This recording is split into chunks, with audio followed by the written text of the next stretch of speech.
for joining us this afternoon in our historic Inner Harbor today to discuss a very serious issue, and that is the federal fiscal cliff and what failure to act means to our local economy. I'm glad to be here with Acting Secretary Commerce, Dr. Rebecca Blank. She is so compassionate about her work, and so, I mean, it's, you know, I think when people think economists, they don't think someone that has such a caring spirit.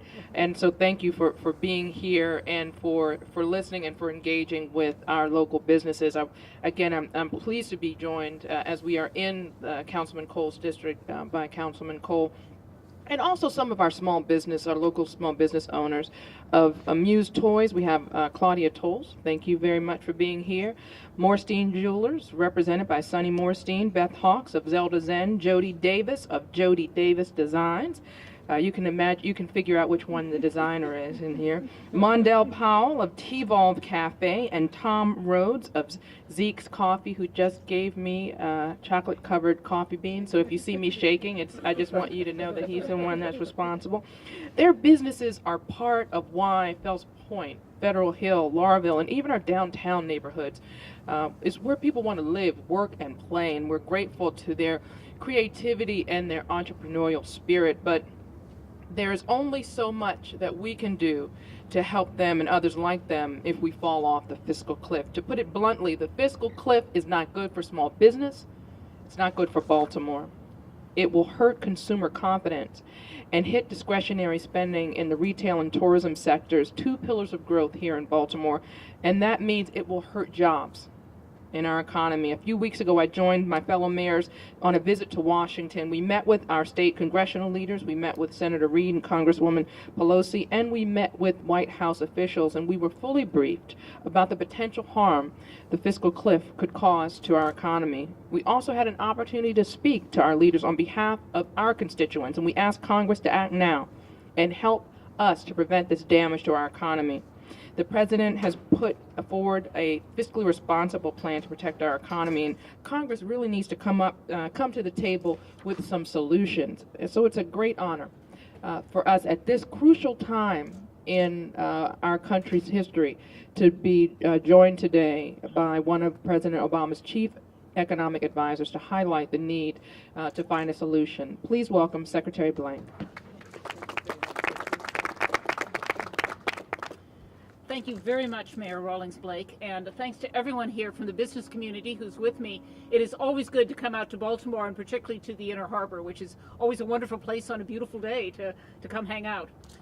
For the past 4 years, President Obama has put a top priority on promoting jobs and growth, helping to get our economy out of the worst economic recession since the 1930s. Over the past 33 months, we've created 5.6 million new jobs, but there is more work to do. We need to build on the progress and growth we've seen as a result of this administration's policies. The president has been clear that to resolve the fiscal cliff, we must apply a balanced approach involving both tax increases and spending reductions. Let me talk first about tax changes. Consumer spending accounts for almost 2/3 of the U.S. economy, so it's important that Americans don't face a big hit to their wallets at the end of this year. There's nothing more important to our continued economic growth than ensuring that middle-class families can count on stable jobs and a steady income so they can buy those things they want and they need. If we do nothing, taxes on the average American family of four will rise by $2,200 next year. That's why the president wants to preserve the current income tax rates for middle-class families.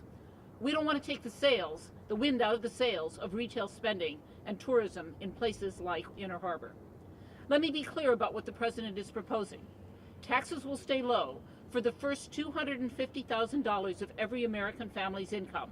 That means taxes won't go up at all for the 98% of families that make less than that and the 97% of small businesses that make less than that. Taxes will rise modestly on top income levels, back to the levels they were in the 1990s under President Clinton, a period when economic growth was soaring. But a balanced approach requires spending cuts as well. The president has a detailed and specific plan that builds on the $1 trillion in spending cuts he's already signed into law. In total, his plan includes roughly $2 of spending cuts for every $1 in revenue. That's a balanced plan. Altogether, The President has proposed increases in revenue and cuts in spending that will reduce the government deficit by $4 trillion over the next decade. Now, he's not wedded to every detail. As he said time and again, he's open to compromise. But at the same time, he will insist that everyone, especially the wealthiest, do their fair share. And he will never stop fighting for the middle class. What's clear is that eliminating deductions and loopholes is not enough to reduce the deficit by $4 trillion in a balanced way and protect the middle class. Rate changes on the top 2% are going to have to play a role. The President is committed to working collaboratively with the leadership on Capitol Hill to find a solution to the so-called fiscal cliff. But it must include a balance of both revenue and budget cuts. It is critical that we extend middle-class tax cuts as soon as possible.